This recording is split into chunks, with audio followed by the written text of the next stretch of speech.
Okay, here are two older Heil central air conditioning units at a commercial place nearby my town that I've never filmed at before.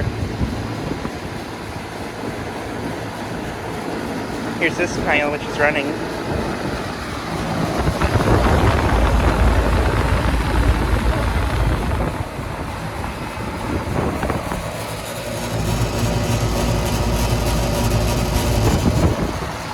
It is a 4-ton from 2005.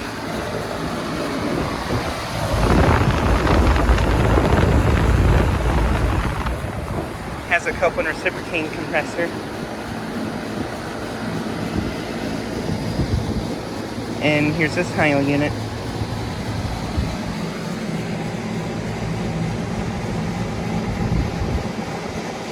This one has a Copeland scroll.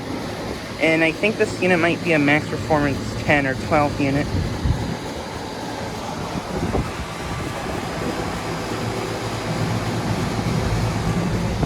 It's a 3.5 ton from 2002, I think.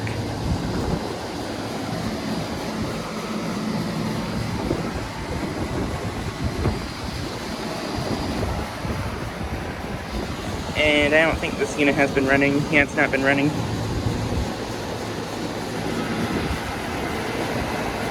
But yeah, just thought I'd get a quick video of these two units. Anyways, thanks for watching.